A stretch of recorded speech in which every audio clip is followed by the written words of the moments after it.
아침 묵상. 오늘 말씀은 로마서 5장 6절에서 11절 말씀입니다. 우리가 아직 연약할 때에 기약대로 그리스도께서 경건하지 않은 자를 위하여 죽으셨도다. 의인을 위하여 죽는 자가 쉽지 않고 선인을 위하여 용감히 죽는 자가 혹 있거니와 우리가 아직 죄인 되었을 때에 그리스도께서 우리를 위하여 죽으심으로 하나님께서 우리에 대한 자기의 사랑을 확증하셨느니라. 그러면 이제 우리가 그의 피로 말미암아 의롭다 하심을 받았으니 더욱 그로 말미암아 진노하심에서 구원을 받을 것이니 곧 우리가 원수 되었을 때에 그의 아들의 죽으심으로 말미암아 하나님과 화목하게 되었은즉 화목하게 된 자로서는 더욱 그의 살아나심으로 말미암아 구원을 받을 것이니라. 그뿐 아니라 이제 우리로 화목하게 하신 우리 주 예수 그리스도로 말미암아 하나님 안에서 또한 즐거워하느니라. 아멘. 저와 여러분 모두가 함께 고백하는 사도신경의 내용을 살펴보면 먼저 하나님에 대한 고백으로 시작하면서 전능하시며 창조주 되신 하나님이 우리의 아버지 되신다는 사실을 고백합니다. 그리고 그 외아들 우리 주 예수 그리스도를 믿는다라고 고백하게 됩니다. 사도신경에서는 예수님을 묘사할 때 오늘 본문에 있는 말씀과 같이 그 외아들 우리 주 예수 그리스도라고 말씀하고 있습니다. 그렇기 때문에 적어도 우리가 예수님을 믿는다라고 하는 사람들은 예수님만이 하나님의 독생자이심을 믿어야 합니다. 그리고 그분이 나의 주인이심을 믿어야 하고 동시에 그분이 나의 그리스도가 되신다는 사실을 믿으셔야 합니다. 문자적으로 그리스도라고 하는 말은 다른 말로 메시아라고 말하기도 하고 원어적으로는 기름 부음을 받은 사람이라는 뜻입니다. 그런데 성경에 기름 부음을 받은 사람들이 많이 나옵니다. 그래서 많은 학자들이 이 부분을 해석할 때 예수님이 우리의 그리스도가 되신다라고 하는 것은 이러한 사역들, 기름 부음을 받았던 왕이나 선지자나 제사장의 역할을 예수님이 한꺼번에 감당하시려는 뜻이 담겨져 있다고 해석하기도 합니다. 이것도 맞는 말입니다. 그러나 우리가 주목해야 하는 것은 성경에서 기름 부음 받은 자들이 그 이전에도 많이 있었지만 하나님께서 성경을 통해 그리스도라고 하는 표현을 사용하실 때 오직 예수님에게서만 드러나고 있는 독특한 예수님만의 사역이 있다고 하는 것을 우리가 알아야 합니다. 예수님께서 우리에게 그리스도가 되신다라고 할 때에 첫째는 예수님이 꼭 고난을 당하셔야 한다는 뜻이 있습니다. 그리고 둘째는 예수님의 부활이 있어야 한다는 것입니다. 그래서 우리가 예수님의 그리스도 되심을 이해할 때 단순히 구약 성경에서 하나님이 어떤 사람들에게 기름 부음을 해주셨는가를 찾음으로만 이해하려고 한다면 이러한 예수님의 독특성을 이해할 수 없게 되는 것입니다. 신약 성경을 잘 읽어보면 예수님에 대해서 표현할 때 예수님이라고 말하기도 하지만 어떤 본문에서는 주님이라고 표현하기도 하고 또 어떤 본문에서는 그리스도라고 표현하기도 합니다. 오늘 우리가 함께 보고 있는 로마서 5장에서는 그리스도라는 표현이 자주 등장하고 있습니다. 먼저 1절을 보시면 그러므로 우리가 믿음으로 의롭다 하심을 받았으니 우리 주 예수 그리스도로 말미암아 하나님과 화평을 누리자라고 말씀합니다. 또 6절에 가서는 우리가 아직 연약할 때에 기약대로 그리스도께서 경건하지 않은 자를 위하여 죽으셨도다 라고 말씀합니다. 8절에는 우리가 아직 죄인되었을 때에 그리스도께서 우리를 위하여 죽으심으로 하나님께서 우리에 대한 자기의 사랑을 확증하셨느니라. 아멘.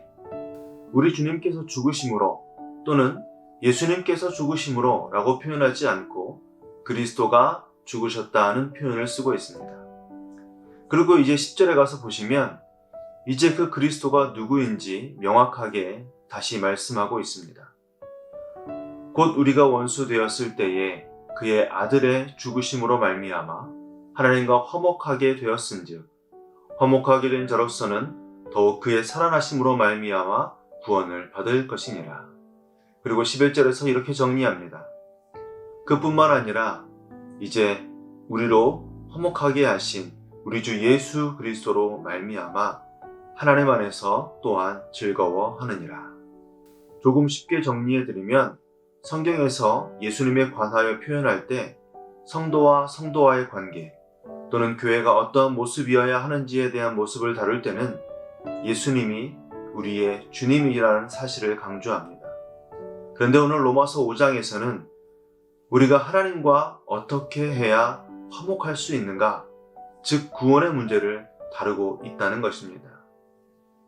우리가 복음을 전하고 누군가에게 그 복음이 전달되었을 때 그 전도의 마지막 부분에 이르르면 이렇게 말을 합니다. 귀하께서 지금 이 복음을 듣고 받아들이길 원하신다라면 주님을 영접하셔야 합니다. 믿음으로 그 주님을 고백해야 합니다. 라고 말을 합니다. 그래서 주님을 영접합니다. 라고 말하는 사람들이 많이 있습니다. 맞습니다. 그런데 마태복음에서 예수님께서는 우리에게 이렇게 말씀하시죠. 주여 주여 하는 자마다 다 하나님 나라에 들어갈 수 있는 것이 아니다 라고 말씀합니다. 왜냐하면 예수님을 우리의 주님으로 고백하는 것은 우리의 구원 문제를 해결해 주시는 그리스도로서의 예수님을 올바로 인식해야 하는 문제가 있기 때문입니다. 이것이 전제되지 않는다라면 그 누군가가 주님이라고 고백한다 할지라도 그것이 진짜 고백일 수 없다는 것입니다. 그리스도로서의 예수님을 온전히 고백하지 못하는 사람들은 그 입술의 고백이 주님을 고백하고 있다 할지라도 결국에 가서는 주님을 배신하는 자들이 되기 때문입니다. 여러분, 예수님이 예루살렘으로 나귀를 타고 입성하실 때 수많은 사람들이 환영하고 반겼습니다.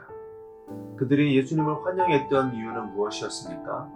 그동안 예수님이 보여주셨던 수많은 이적과 기적과 또 그분의 가르침 때문이었습니다. 그래서 그들은 생각하기를 이분이면 우리의 모든 먹고 사는 문제를 해결해 주실 수 있을 거야.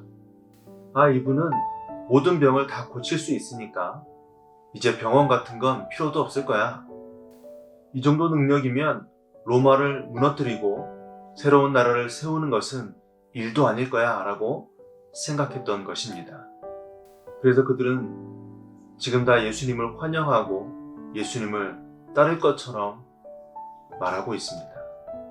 우리도 혹시나 그런 마음으로 예수님을 따라가고 있지는 않습니까? 그런데 예수님이 예루살렘에 입성하신 이후에 그분은 그 다음 날부터 죽음의 길로 걸어가고 있었던 것입니다. 예수님을 환영했던 그 수많은 사람들은 이해할 수가 없었습니다. 내가 기대했던 주님이라면, 내가 기대했던 메시아라면 이럴 리 없다는 것입니다. 내가 생각했던 그리스도라면 이렇게 무기력하게 고난을 당하고 죽어갈 리가 없다고 생각했던 것입니다. 그래서 종려주일 아침에 그렇게 난리법석을 떨며 예수님을 환영했던 수많은 사람들은 일주일 안에 예수님을 향하여 등을 돌리고 싸늘한 눈으로 예수님을 바라보며 예수님을 십자가에 못 박게 되는 것입니다. 그들은 예수 그리스도의 십자가와 부활을 전혀 이해하지 못하고 있었던 것입니다. 그리스도 예수와 관련된 가장 핵심 가운데 십자가와 부활이 있는 것입니다. 성경을 잘 읽어보시면 예수님의 십자가 사건 이전에는 예수님을 그리스도라고 표현하는 것을 찾아보기가 쉽지 않습니다. 그런데 십자가와 부활에 관련된 단어가 나오면 거기에는 그리스도라는 표현을 사용하고 있는 것을 보게 됩니다. 예수님의 십자가와 부활 사건은 예수님만의 독특한 그리스도로서의 사역이기 때문에 누구도 흉내낼 수 없으며 흉내내서도 안 되며 흉내낼 수도 없는 사역입니다. 예수님의 그 십자가와 부활을 언급할 때에는 예수님을 그리스도로 표현하고 있는 것입니다. 사랑하는 성도 여러분, 기독교는 예수님에 관하여 배우고 예수님을 따라가는 종교가 아닙니다. 예수님처럼 살아서 하나님의 자녀가 되는 것이 아닙니다. 우리를 위하여 죽으시고 부활하신 그 예수 그리스도를 우리의 마음속에, 우리의 인격 속에 받아들일 때, 그때에야 비로소 우리는 하나님과 화평을 누리게 되는 줄을 믿으시길 바랍니다. 그래서 오늘 5장 1절은 이렇게 말씀합니다. 그러므로 우리가 믿음으로 의롭다 하심을 받았으니 우리 주 예수 그리스도로 말미암아 하나님과 화평을 누리자. 그러므로 우리가 예수님을 따라 살아감으로 하나님과 화평을 누리자, 이렇게 말하지 않습니다. 하나님과 화평을 누리는 것은 그 하나님께서 보내주신 그리스도 예수의 고난과 죽으심과 그분의 부활이 내 마음속에 인격으로 받아들여지는 것, 그 길밖에 없는 것입니다. 예수님처럼 사는 것이 아니라 그 이전에 예수 그리스도를 받아들여야만 하는 것입니다. 이 아침에 우리는 우리 스스로에게 물어보기를 원합니다. 나는 예수님을 받은 사람인가? 내 안에 예수 그리스도가 있는가? 바로 이것입니다. 예수의 흉내를 내는 가르침이나 예수의 흉내를 내는 내 삶의 모습 말고 내게 진짜 예수 그리스도가 있는가? 이것이 더 중요한 질문이라는 것입니다. 믿음은 우리의 느낌이 아닙니다. 내 감정의 상태의 어떠함이 아닙니다. 믿음은 예수 그리스도를 받아들이는 것, 이것이 믿음입니다. 그 믿음으로 말미암아 하나님과 화평을 누리게 되었음을 기억하시기 바랍니다.